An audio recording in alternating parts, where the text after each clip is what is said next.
In 476 AD, a teenage barbarian king named Odasier walked into Ravenna, deposed the last Roman emperor, and according to every history textbook ever written, that was it.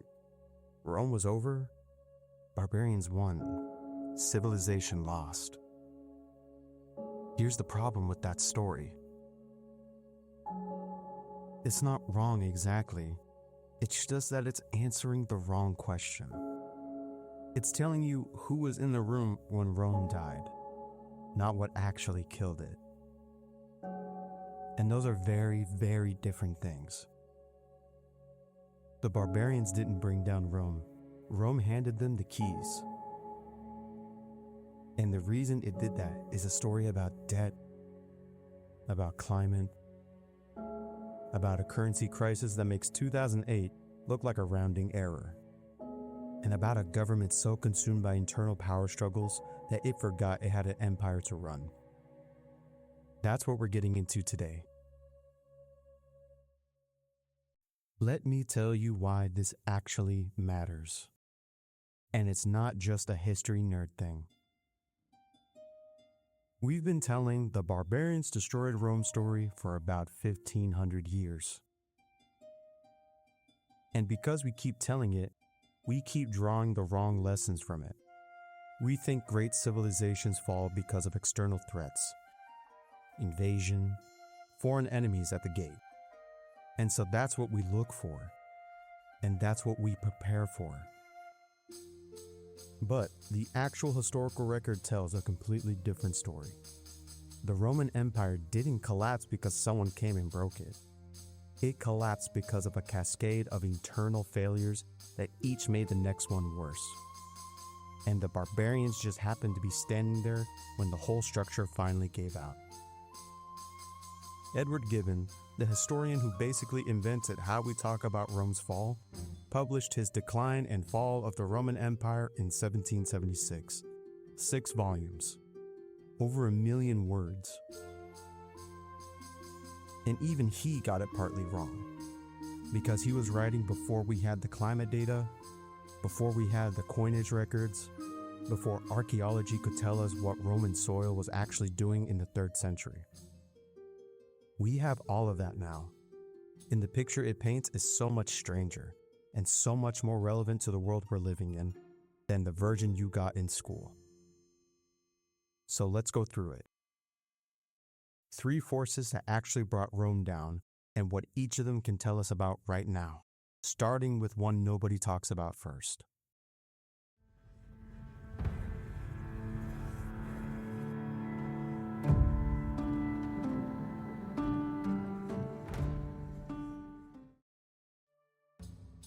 Imagine you're a Roman soldier in 250 AD. You get paid in silver coins, denarii. You've been getting paid in denarii your whole career. You trust them, you save them, you plan your retirement around them. Now, imagine your government, which is hemorrhaging money from constant wars and a bloated bureaucracy, quietly starts making your coins with less silver. Not a lot less, just a little. 80% silver instead of 90%. You probably don't even notice. Then 70%, then 50%. Then, by the reign of Emperor Gallienus in the 260s, Roman silver coins contain approximately 2% silver. They are functionally bronze coins with silver paint. And your savings, everything you put away, are now worth almost nothing.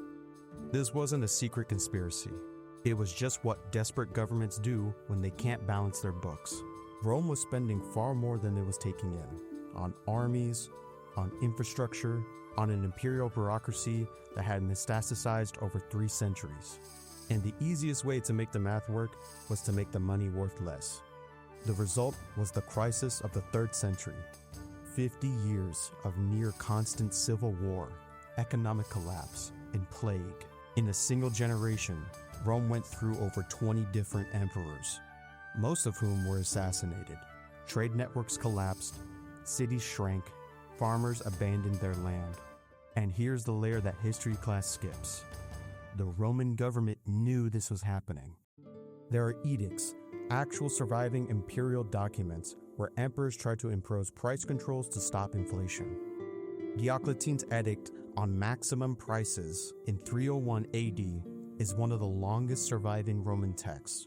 It lists the maximum allowed price for hundreds of goods, from Egyptian linen to a lawyer's fee for a court appearance. It didn't work. It never works. But it tells you they understood the problem. They just couldn't stop doing the thing that was causing it. The next time someone tells you that currency debasement is a modern invention, that printing money is a 20th century problem, remind them that the greatest empire in Western history tried it, failed spectacularly, and wrote documents about why it was failing while continuing to do it anyway.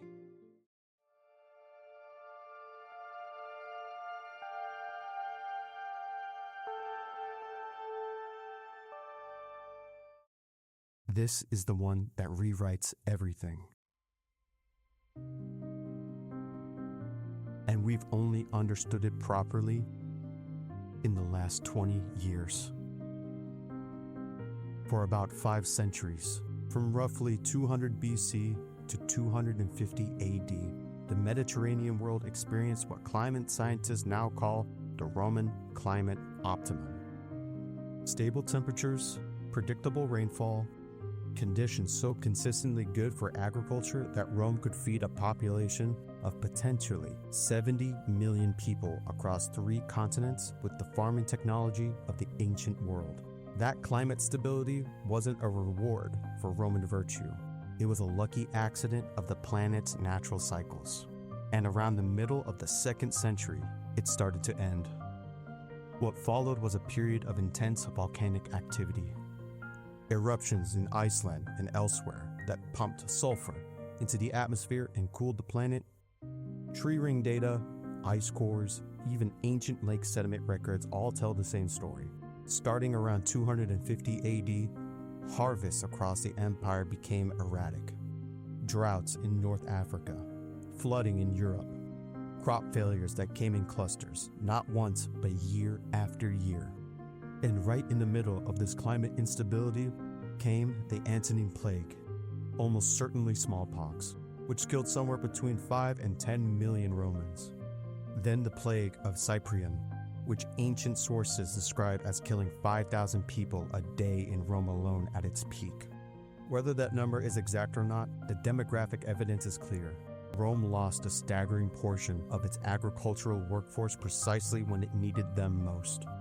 Less food, fewer farmers, more expensive everything, and a government that responded to the crisis by, you guessed it, debasing the currency further to pay for emergency measures. Now, here is the layer that gets buried. Rome did not have to collapse from climate change. Other civilizations in history have faced comparable challenges and survived. What made Rome's climate crisis fatal was that it hit a society that was already politically fractured, already economically weakened, and already dependent on a food distribution system with almost no redundancy built into it. The empire's grain supply depended on North Africa. North Africa depended on Nile flooding at the right time. The Nile depended on monsoon rains in Ethiopia.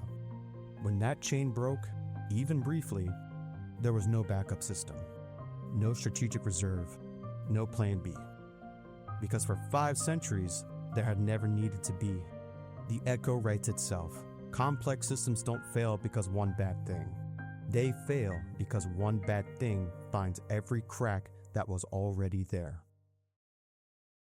Now we can talk about the barbarians, because they do matter, just not in the way you've been told.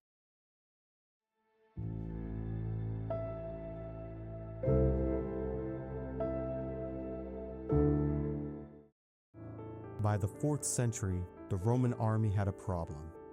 The economic crisis of the 3rd century had devastated the tax base. The plague had thinned the population. And the traditional Roman legions, which had always been citizen soldiers, men with a stake in the empire, were getting harder and harder to fill. So, Rome did something pragmatic and, in hindsight, catastrophic. It started recruiting barbarians. As policy, Germanic warriors were offered land, pay, and Roman citizenship in exchange for military service. By the late 4th century, the majority of the Roman army was composed of Germanic soldiers under Germanic commanders. Some of them were brilliant. Stilicho, the general who held the Western Empire together almost single-handedly in the early 400s, was half Vandal. Aetius, the last great Roman general, who defeated Attila the Hun at the Battle of the Catalaunian Plains in 451, spent part of his childhood as a hostage among the Huns and learned his military tactics from them. But here's what it meant structurally. Rome's defense was now in the hands of men whose primary loyalty was to their commander, not to the empire. When those commanders had grievances, when they weren't paid, when they were passed over for honors, when Rome reneged on promises of land, they didn't petition the Senate, they marched. Alaric, the Visigoth king, who sacked Rome in 410, the event that shocked the ancient world, the first sack of Rome in 800 years, had spent years serving the Roman army. He had asked repeatedly to be given a proper Roman military command. He was refused, repeatedly. The sack of Rome was in part a labor dispute that got out of hand. And that teenage barbarian king I mentioned at the start, Odoacer, who deposed the last emperor in 476, he was a Roman military officer. He had served in the imperial guard. He wasn't storming the gates from outside. He was already inside. The spin that history tells us that Rome was overwhelmed by external forces it couldn't control. The reality is that Rome made a series of rational short-term decisions, hired professional soldiers, offered them citizenship, give their commanders power, that each made sense in isolation and together dismantled the thing that they were meant to protect. Every institution that outsources its core functions to people with different incentives is taking a version of this risk. Rome didn't fall to the barbarians. Rome became the barbarians. And by the time it noticed, the distinction had stopped mattering. So, the Roman Empire fell because its money became worthless, its climate turned against it, and it handed its own defense to people who had every reason to use it against it. The barbarians were just the ones who noticed the door was open. I started this channel because I think history is the single most useful tool for understanding the present. And most of the history we get is either too simple or too academic to actually be useful. Every video I make is going to follow the same pattern. What actually happened, who rewrote it and why, and what it means for right now. That's the deal. If that sounds like something you want more of, subscribe. It's free, it takes 2 seconds, and it genuinely helps the channel reach people who find it valuable. If you've already subscribed, thank you. Seriously. Leave a comment telling me which part of this surprised you the most. The currency debasement, the climate, or the fact that Odoacer was already a Roman officer. I'm genuinely curious which one lands hardest. And now, stay for 30 more seconds, because the next video I'm making is about something that makes the Roman collapse look straightforward by comparison.